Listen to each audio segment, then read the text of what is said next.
Assalamualaikum warahmatullahi wabarakatuh. Baiklah, selamat siang kepada Ibu dan teman-teman semuanya. Kami dari kelompok 4 akan menjelaskan materi pada hari ini mengenai teori belajar konstruktivisme, di mana kelompok ini beranggotakan 4 orang. Yang pertama, saya sendiri, Suri Handani, sebagai moderator, dan Aurel Sabila Putri, Tania Sonya Latifa, dan Revi Putri Abdika. Baiklah, lanjut saja ke materi pertama mengenai pengertian konstruktivisme yang akan dijelaskan oleh Revi Putri Abdika. Kepada Revi, dipersilakan. Baik, terima kasih moderator. Materi yang pertama yaitu pengertian konstruktivisme. Teori ini merupakan landasan berpikir filosofi pembelajaran konseptual yang meyakini bahwa pengetahuan dibangun oleh manusia. Hakikat pembelajaran ini adalah pengetahuan yang bersifat non-objektif, temporer berubah, dan tidak menentu. Hal ini karena melihat proses belajar sebagai penyusunan pengetahuan dari pengalaman konkret, aktivitas kolaborasi, refleksi, dan interpretasi. Pendekatan ini menekankan peran aktif individu dalam membangun pengetahuan dan memahami pemahaman melalui konstruksi makna berdasarkan pengalaman, pemikiran, dan refleksi. Dan definisi lainnya, teori belajar konstruktivisme adalah pembelajaran yang bersifat generatif. Artinya, belajar adalah tindakan menciptakan sesuatu makna atau apa yang dipelajari. Dikutip dari buku Teori Belajar dan Aliran-aliran Pendidikan karya Perdamuan Nauli Joseph Mario Sinambela, konsep teori belajar konstruktivisme sering dikaitkan dengan metode pengajaran yang berbasis pemusatan siswa. Selanjutnya, tujuan teori. Adapun tujuan dari teori ini menurut Faida Nurlaila Is-Ada MPD dalam buku Teori-teori Belajar dalam Pendidikan, tujuan teori ini adalah yang pertama, menumbuhkan motivasi belajar bagi siswa melalui tanggung jawab mereka sendiri. Yang kedua, mengembangkan kemampuan bertanya siswa dan mencari sendiri pertanyaannya. Yang ketiga, membantu siswa mengembangkan pemahaman konsep secara lengkap dan mendalam. Yang keempat, mengembangkan siswa menjadi pemikir yang mandiri. Dan yang terakhir, menekankan proses belajar termasuk cara belajar, strategi belajar, dan hasil belajar. Sekian penjelasan materi dari saya kembalikan kepada moderator. Baik, terima kasih kepada Revi Putri Abdika. Baiklah, selanjutnya materi mengenai tokoh-tokoh teori konstruktivisme yang akan dijelaskan oleh Aurel. Kepada Aurel, dipersilakan. Baik, terima kasih kepada moderator. Selanjutnya saya akan menjelaskan tentang tokoh-tokoh teori konstruktivisme. Dalam buku Teori Belajar dan Aliran-aliran Pendidikan, berikut beberapa tokoh belajar dengan pendekatan meliputi. Yang pertama yaitu John Dewey. John Dewey berpendapat bahwa pendidikan seharusnya menjadi proses sosial yang berusaha untuk menghubungkan pengalaman siswa sebelumnya dengan informasi yang baru diperoleh secara spesifik. Dewey mengatakan bahwa pengetahuan muncul dari situasi di mana pengalaman bermakna terjadi. Yang kedua, Jean Piaget. Jean Piaget mengembangkan gagasan pembelajaran aktif. Menurutnya, pengetahuan dibuat daripada ditemukan dan keterampilan tidak bisa diajarkan tetapi harus dipelajari sendiri. Oleh karena itu, Piaget menekankan fokus pembelajaran terhadap proses, bukan hasil. Penggunaan metode aktif, aktivitas kolaboratif, serta pemahaman logis berbasis masalah sehingga tingkat penyelesaian masalah atau problem solving tersebut menunjukkan adanya perkembangan kognitif individu. Yang ketiga, Vygotsky mengilustrasikan proses pengembangan dan pembelajaran melalui analogi hidrogen dan oksigen. Dalam analogi tersebut, perkembangan dan pembelajaran merupakan perpaduan antara pemikiran dan perkataan yang memiliki hubungan dalam proses sosial berikutnya. Vygotsky berfokus pada peranan interaksi sosial dalam mengembangkan kognisi.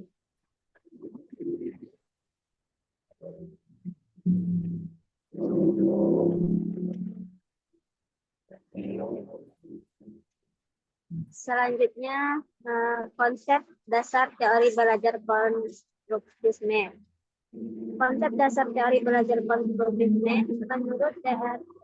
Saxono, MSc, DKK dalam buku teori belajar dalam pembelajaran terdapat beberapa konsep dasar dalam teori konstruktivisme, yaitu yang pertama, konstruksi pengetahuan, yang artinya individu dapat membangun pengetahuan melalui proses interpretasi dan atribusi makna, sehingga pengetahuan bukan entitas pasif, namun hasil dari interaksi individu yang bersifat konstruktif. Yang kedua, aktivitas kognitif. Yang berarti teori ini menekankan pentingnya individu yang bergerak secara aktif untuk mencari, memilih, menginterpretasikan, dan mengorganisasikan informasi yang dia bangun. Yang ketiga, konteks sosial. Merujuk pada proses interaksi, individu baik melalui diskusi, kolaborasi, atau pemodelan yang membantu pembentukan pengetahuan karena didasarkan pada konteks sosial. Dan terakhir, yaitu pembangunan kelanjutan. Teori ini melihat proses berkelanjutan dari pembangunan pengetahuan, karena hal ini individu dapat mengembangkan pengetahuan mereka seiring bertambahnya pengalaman dan pengetahuan baru. Sekian penjelasan dari saya kembalikan kepada moderator. Baik, terima kasih kepada Aurel Sabila Putri. Lanjut saja materi selanjutnya, yaitu kelebihan teori konstruktivisme yang akan dijelaskan oleh Tania Sonia Latifah. Kepada Tania, dipersilakan. Baik, terima kasih atas kesempatannya moderator. Selanjutnya saya akan menjelaskan materi tentang kelebihan dan kelemahan teori konstruktivisme. Yang pertama itu kelebihannya ada 5, yaitu yang pertama menjadikan siswa berpikir tentang pengetahuan baru, bisa menyelesaikan masalah, dan bisa berpikir dan membuat keputusan. Yang kedua, menjadikan siswa paham dengan materi yang disampaikan. Yang ketiga, siswa mempunyai nilai tambah yang lebih, yaitu bisa mengingat materi yang disampaikan karena siswa sendiri yang aktif. Yang keempat, melatih untuk berinteraksi sosial seperti dengan teman kelompok dan guru. Yang kelima, karena siswa terlibat secara terus, mereka akan paham, ingat, yakin, dan berinteraksi dengan lingkungannya. Maka mereka akan merasa meningkatkan belajar untuk membina pengetahuan baru. Selanjutnya, yaitu kelemahan teori konstruktivisme, yaitu ada beberapa kekurangannya, yaitu pertama, kesulitan memberikan contoh yang konkret dan realistik. Guru seringkali merasa kesulitan dalam memberikan peserta didik contoh-contoh yang konkret dan realistik ketika dalam proses pembelajaran. Tentu karena hal tersebut, guru didorong untuk harus memiliki kreativitas yang tinggi dalam menyampaikan materi yang diajarkan kepada peserta didik. Karena memberikan peserta didik contoh-contoh konkret dan realistik juga merupakan peran guru dalam proses pembelajaran. Yang kedua, sulit untuk mengubah kebiasaan mengajar.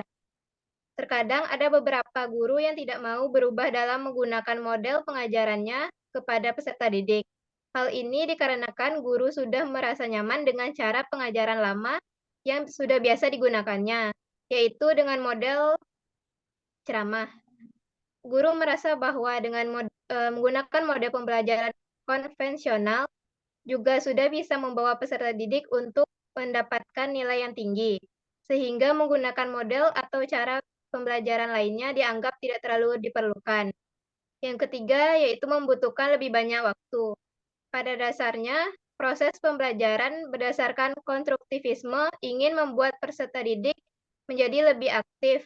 Hal ini terkadang juga menjadi kendala dengan kemampuan kognitif peserta didik yang berbeda-beda, dan kemudian membuat beban guru menjadi lebih berat karena banyaknya beban guru dalam mengajar.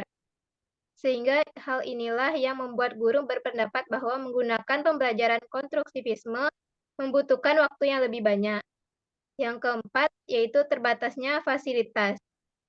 Banyak sekolah-sekolah yang masih terbatas dalam menyediakan fasilitas-fasilitas yang digunakan dalam mendukung pembelajaran konstruktivisme, seperti belum tersedianya alat-alat laboratorium atau komputer yang cukup memadai untuk jumlah peserta yang besar, sehingga kurangnya sarana dan prasarana yang terjadi dalam lingkungan sekolah membuat pembelajaran konstruktivisme menjadi kurang mendukung.